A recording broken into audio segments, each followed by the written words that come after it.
Hello everyone, नमस्कार, good evening साथियों। जैसा कि दोस्तों आप सभी को पता है, पशु परिचर भर्ती जो वैकेंसी है उसमें पशुपालन पार्ट बी से रिलेटेड हमारी क्लासेस रहती हैं। और आज की क्लास हमारी नेक्स्ट बैक्टीरियल डिजीज को लेकर रहने वाली, क्योंकि इससे पिछली क्लास में हमने कौन कौन सी बैक्टीरिया से होने वाली या उनके जीवाणुओं से होने वाली जो बीमारियां हैं पशुओं के अंदर, उनको हमने डिस्कस किया था। यानी कि कौन सी बीमारी को अब तक हम डिस्कस कर चुके हैं।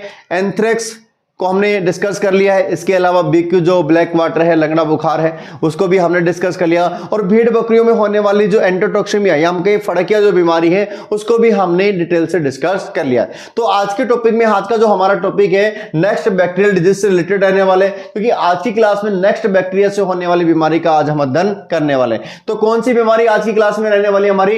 एचएस या हम कहें हीमोरेजिक सेप्टिसिमिया। यानी कि इसको क्या कहेंगे हिंदी में अगर अपन बात करें तो इसे बोला जाता है पशुओं में होने वाला गलघोटू रोग। ये इसे कहें घुर्रक्का भी इसे बोला जा सकता है, नाविक बुखार भी इसे बोलते हैं, शिपिंग फीवर भी इसे, या हम कहें पास्टुरलोसिस, इन सभी उपनाम से इसे जाना जाता है। यानी सारी बातों को लेकर आज की क्लास में हम डिस्कस करने वाले हैं। जो एचएस जो बीमारी है, हीमोरेजिक जो सेप्टिसिमिया बीमारी है, कौन कौन से पशुओं में सर्वाधिक होती है, क्या क्या इसके लक्षण नजर आते हैं, क्या इसका रोग कारक होते हैं, क्या इसके ट्रीटमेंट के लिए हमें करना चाहिए। तो चलिए करते हैं शुरुआत सबसे पहले हीमोरेजिक सेप्टिसिमिया से। देखिए जो हीमोरेजिक सेप्टिसिमिया या हम कहें इसको हिंदी में उपनाम की अगर अपन बात करें, उपनाम में किस किस नाम से इसे जाना जाता है, तो सबसे पहले इसके अदर कैरेक्टर को हम देखते हैं कि अदरवाइज किस किस नाम से इसे जाना जाता है। देखिए इसे हिंदी में क्या कहते हैं? गलघोटू। क्या कहा जाता है? इसे गलघोटू नाम से जाना जाता है। इसके अलावा इसे घुर्रक्का, इसके अलावा इसे घोटुआ, इसके अलावा इसे शिपिंग फीवर, शिपिंग फीवर, और इसके अलावा से पास्टुरलोसिस।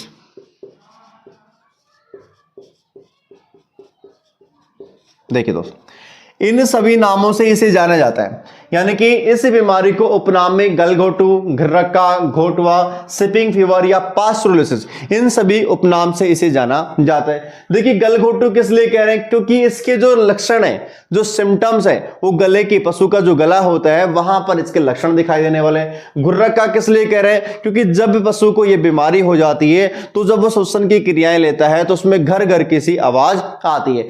गल घुटने के कारण पशु की क्या होती है? गला घुटने के कारण हम श्वसन तंत्र की जो मांसपेशियां होती है वो बाधित होने के कारण पशु की मृत्यु हो जाती है, इसलिए इसे घोटुआ रोग बोला जाता है। और शिपिंग फीवर किस लिए कह रहे हैं? इस रोग में पशु को क्या होता है? बुखार जैसी कंडीशन भी यहां पर दिखाई देती है। ये सारे नाम किस पर पड़े हैं? इनके नाम के आधार पर हमने इसके कैरेक्टर को देखा है। हालांकि नेक्स्ट हम देखने वाले इसका रोग कारक क्या होगा। यानी कि जो गलघोटू है इसका जो बैक्टीरिया होता है कौन सा होता है, किस बैक्टीरिया के कारण पशुओं में सर्वाधिक दिखाई देता है। इसका जो बैक्टीरिया होता है कौन सा आता है? पास्चुरेला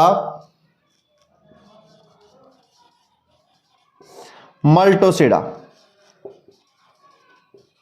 यानी कि ये जो बीमारी है किस बैक्टीरिया के कारण होती है? पास्चुरेला मल्टोसिडा के कारण पशुओं में दिखाई देती है।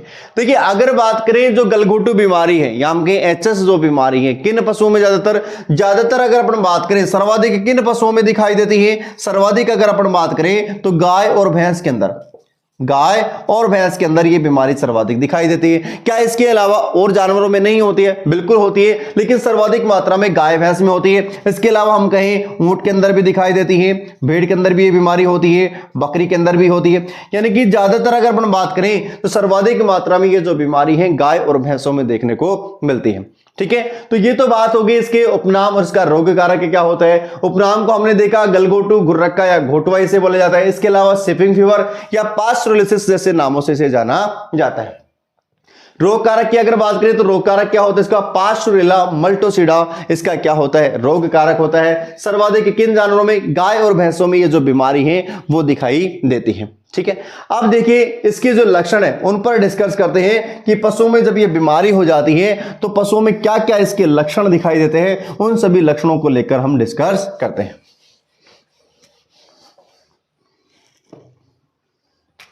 देखिए अब इस बीमारी के दौरान पशुओं में क्या क्या लक्षण हमें दिखाई देते हैं। देखिए शिपिंग फीवर हमने बोला, तो शिपिंग फीवर मतलब पशु को बुखार आएगा। यानी कि पहला जो लक्षण दिखाई देता है क्या होता है? पशु को बुखार आना। पशु को बुखार आना।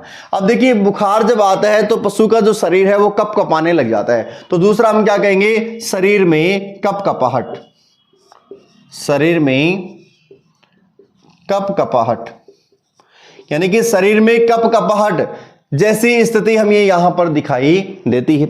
इसके अलावा गले के अंदर सेकंड लक्षण हमें आएगा, इसमें गले के अंदर सूजन दिखाई देती है। क्या दिखाई देती है, सूजन। और जो सूजन होती है वो कैसी होती है, दर्द युक्त या पीड़ा युक्त होती है, दर्द युक्त सूजन, या हम इसे बोलेंगे पीड़ादायक सूजन, पीड़ादायक सूजन। यानी कि पशु के शरीर में लक्षणों की बात करें, एचएस बीमारी के दौरान क्या क्या लक्षण दिखाई देंगे, पशु को तेज बुखार आना, शरीर में कपकपाहट होना, गले के अंदर सूजन आना, सूजन भी कैसी होती है, दर्द युक्त होती है, पीड़ादायक हम इसको कह सकते हैं। ठीक है, इसके अलावा जो तीसरा लक्षण आने वाला है, यानी कि गले से लेकर, हमने कहा गले से लेकर आगे के पांव तक, यानी कि आगे के पैरों के बीच में, पैरों के बीच में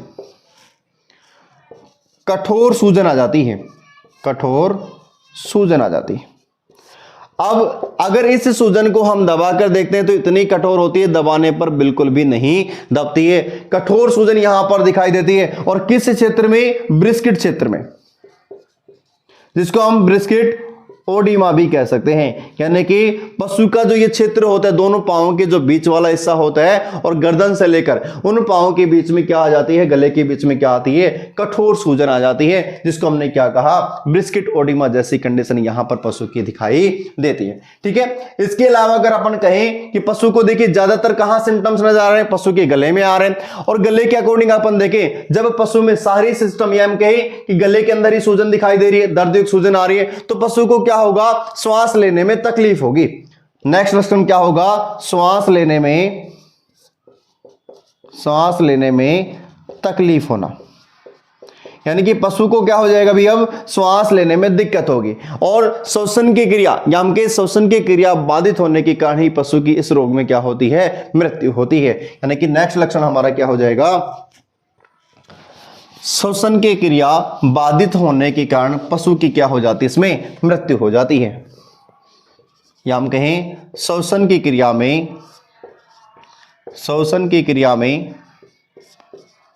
बाधा आने पर, श्वसन की क्रिया में बाधा आने पर पशु की क्या हो जाती है, मृत्यु हो जाती है, पशु की मृत्यु हो जाती है।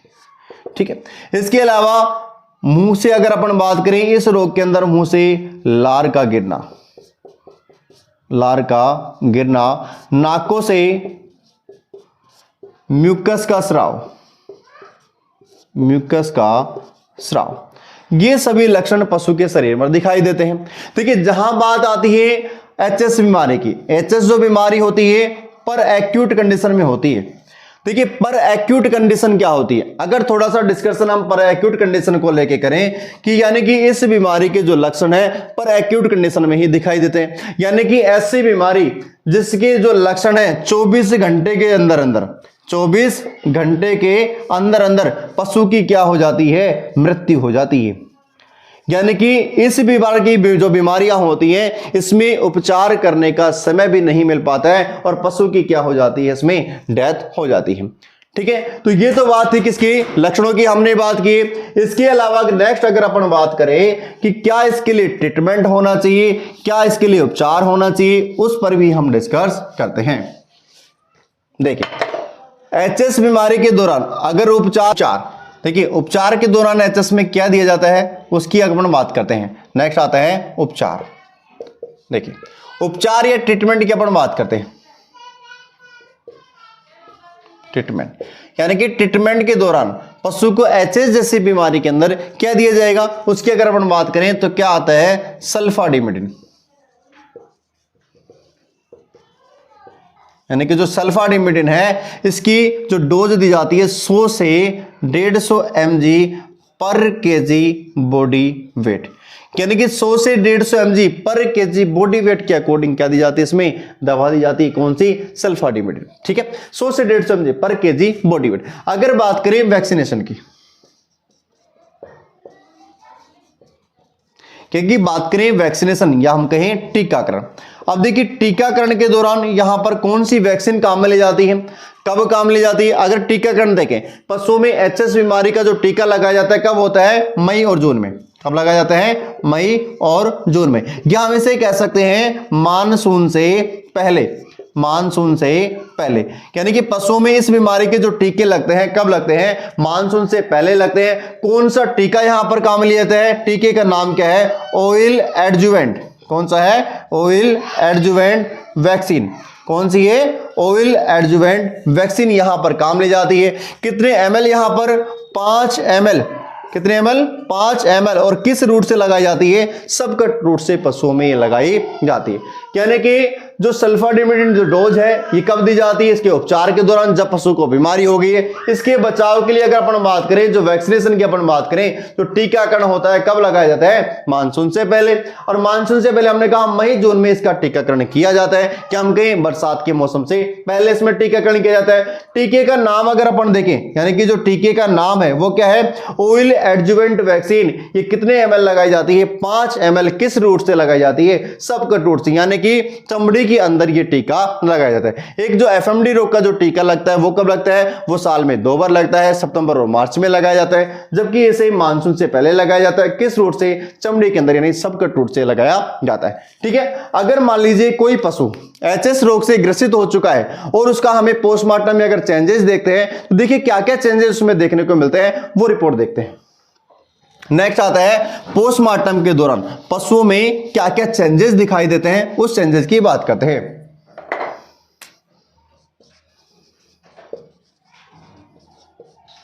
पोस्टमार्टम चेंजेस, यानी कि पोस्टमार्टम के दौरान अगर पशु का क्या किया जाता है, पोस्टमार्टम किया जाता है, उसमें क्या क्या चेंजेस हमें दिखाई देते हैं। तो देखिए सबसे पहला जो चेंजेस कहां दिखाई देता है, लसिका ग्रंथियों में, लसिका ग्रंथियों में। लसिका ग्रंथियों के साथ में जो लंग्स होते हैं या हम कहें जो फेफड़े होते हैं, फेफड़ों में क्या दिखाई देती है, सूजन दिखाई देती है। क्या दिखाई देती है, सूजन।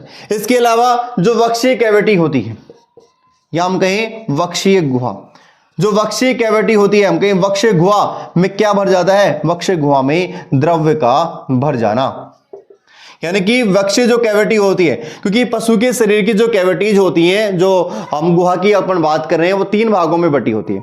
यानी कि सबसे जो बाहरी सबसे पहले कौन सी आती है, थोरेसिक कैविटी, जहां पर पसलियां होती हैं, एक एब्डोमिनल कैविटी जो पशु शरीर की सबसे बड़ी कैविटी होती है, और एक आती है पेल्विक कैविटी जो पशु शरीर की सबसे छोटी कैविटी होती है। उसमें से जहां पर पसली वाला जो भाग होता है, थोरेसिक वाला जो भाग होता है, यहां पर क्या भर जाता है, पानी जैसा द्रव्य का भर जाना, यानी कि ये भी यहां पर चेंजेस यहां पर दिखाई देते हैं। यानी कि सेकंड हमने देखा वक्षीय गुहा में पानी जैसे द्रव्य का यहां पर भरा हुआ दिखाई देता है। इसके अलावा भी अगर हम देखें जो आंतें होती हैं, आंत के अंदर तीसरा जो यहां पर सिम्टम दिखाई देता है, आंत और इंटेस्टाइन, इसको अपन कहेंगे इंटेस्टाइन, यानी कि जो आंत होती है। इसके अलावा स्टोमक का एक पार्ट होता है, कौन सा, एबोमेजम, कौन सा, एबोमेजम।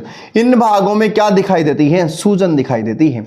यानी कि ये सारी जो क्रियाएं हैं ये कब दिखाई देती है, पोस्टमार्टम चेंजेस के दौरान, यानी कि जब पशु का, यानी कि एचएस बीमारी के दौरान जब पशु की मृत्यु हो जाती है तब उसका पोस्टमार्टम किया जाता है। उसके दौरान क्या क्या बातें हमें दिखाई देखने को मिलती है, लसिका ग्रंथि और फेफड़ों में सूजन दिखाई देती है, जो वक्षीय कैविटी होती है वहां पर पानी जैसे फ्लूइड का भरा हुआ पाया जाना, इसके अलावा आंत या इंटेस्टाइन, एबोमेजम जैसे भाग में सूजन हमें यहां पर दिखाई देती है।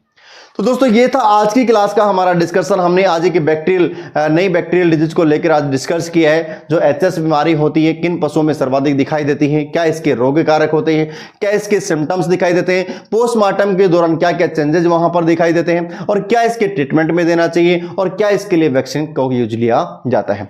ठीक है, तो मिलते हैं इसी प्रकार से नई नेक्स्ट वीडियो के साथ में। Thank you so much. जय हिंद, जय भारत।